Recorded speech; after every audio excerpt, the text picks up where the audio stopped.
Thank you, Lescan Corla, and I'd like to thank the staff, our staff, for putting together this motion this evening, which is a very thoughtful and a motion that's led by the will of the people in this country.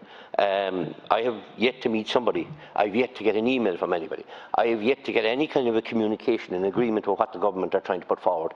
It's a shambolic mess is what they're trying to put forward, and it was seen yesterday in different press conferences because they haven't a clue. I'd say what they are putting forward, unfortunately, which again will lead to the detriment of the people that will have to be that'll have to either implement these unworkable rules or are the victims of the unworkable rules. And I think today, especially, quite a lot about our young people.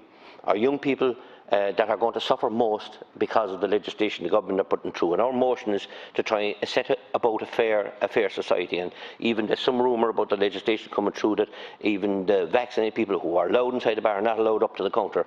So, I mean, why are we allowing people up to shop counters if that's the case? They may not be not vaccinated at all. So why are you discriminating against the restaurant sector and the pub sector? And not allowing people to go up and place their orders and simply go back to their seat. It's you know what, I don't know what side of the bed some of these ministers get out in the morning, but they certainly not get out the same side of the bed as most other people are anyway. The hospitality sector is worth anything up to 5 to 7.5 billion to the economy, and the amount of jobs is 260,000 jobs at risk here. And to a lot of the restaurant owners and the publicans that I've been speaking to, they're absolutely flabbergasted as to why they were singled out by this government as to be the causes of the coronavirus spread. And that's exactly what it is, even though most of them are closed over 400 days. So they weren't the cause of any coronavirus spreading. This is an attack and a violation of our people's human rights. To think in this day and age, a lot of publicans mainly have been saying this to me, and I have, and maybe people might want to call this a conflict of interest. I have two brothers with two pubs in West Cork, one in Bandon and one in Bantry. Both have been closed, you could almost say, for the 400 days because they don't have outside facilities. But for them and for others, they can't understand for the life of them. Are they to stand at the door and men and police, or get staff to stand at the door, men and police, every man, woman and child that comes into their business? It's insane, and it's not workable. And it's totally unworkable and totally unfair. And it's what you're doing at the moment. You're rushing through legislation. It's an absolute panic to get it across the line, because you got such a whacking back in your constituencies. You got your eyes open for you, but in a situation you're putting forward very bad legislation. So I'm getting back to the business owner, whether it be the restaurant or the pub. They either have to have themselves or staff members at all times standing at the door asking people to have their cert. Didn't we find out? Catherine Martin said yesterday they'll get them certs at the doctors. The doctors are saying absolutely no way. What the hell is wrong with you?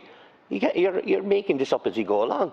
And as I say, it's just Russian legislation you're putting through, but what we're putting through is a very clear motion, and it will give ideal opportunity to opposition TDs who spent the last 2 weeks shouting and roaring, and whether they're TDs or senators from the main political parties, Fianna Fáil and Fianna Fáil, shouting and roaring that these pubs and these restaurants should have had their doors allowed open and perform their business in a very safe manner, because every one of them wanted to do this in a very safe manner. Make sure there was social distancing, make sure there was sanitation, make sure that there was masks used when there was needed. They wanted to run with all this. And unfortunately, this was not allowed. This opportunity was not allowed to them. And this government failed to speak to them. They spoke to them when the crisis was typical. When the horses bolted, they started talking to them. But they wouldn't speak to them when it was in the last few months, when they had plenty of time to talk to them, to see what were they going to put in place in their businesses to make sure they could open their doors. And unfortunately, this government didn't do that. So we're left in a situation where we have 2 million people in this country vaccinated.